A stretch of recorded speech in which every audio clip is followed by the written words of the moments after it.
บ้าสินค้าเป็นเรียนในใบได้บ้าบสินค้าเป็นเรียนเจ้าของ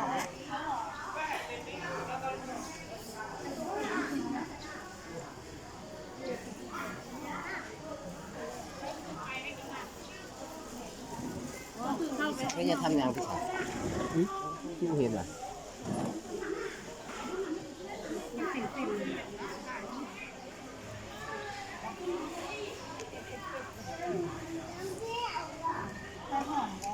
เ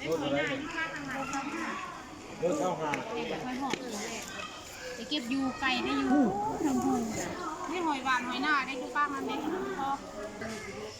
ชิ้นปลาลง50แหลกนี่ยังเป็ดอยู่นะ เราจะพับโลหะ เอาบอลแหลกตัวเป็ดนี่เลยค่ะ ดูดิไก่ยามดูทุกไม่ดูเลยลูกเป็นไรไปได้ดู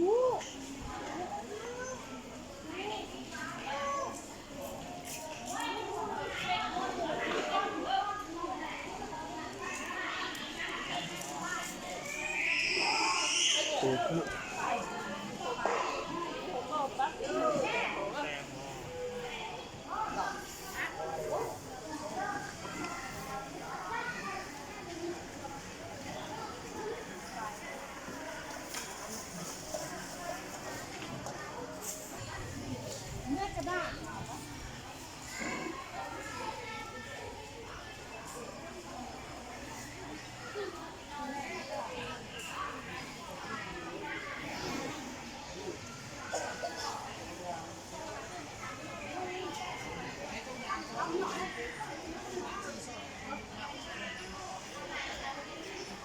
แล้วมันบ้าหายเบิ้งเลยเด้อยังได้อย่าง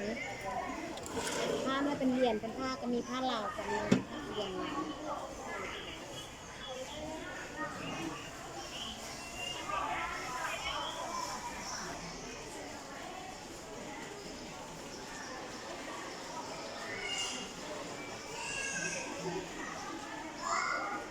มีทานเขาไม่ได้ที่ไหนเขาไม่ให้มาทานชัวร์ชัวร์คือมีแต่ผ่าทองคำเนาะ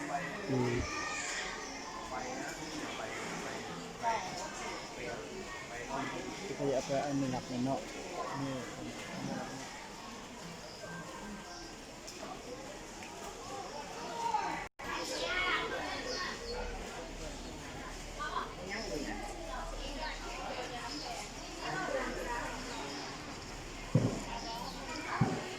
ชิ้นป่านบอกขึ้นมาชิ้นข้อมงานได้ใจเรื่อง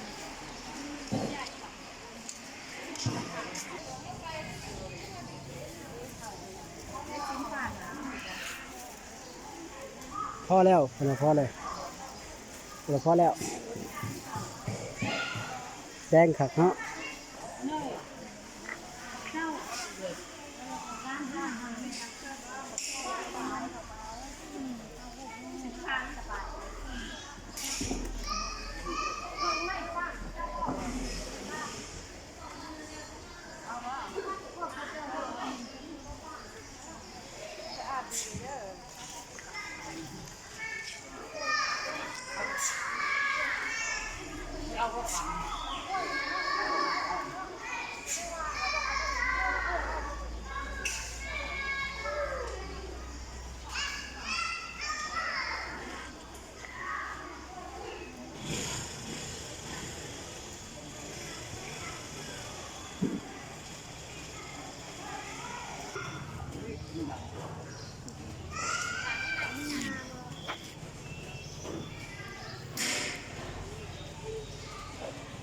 ก็ขึ้นรอบเนาะ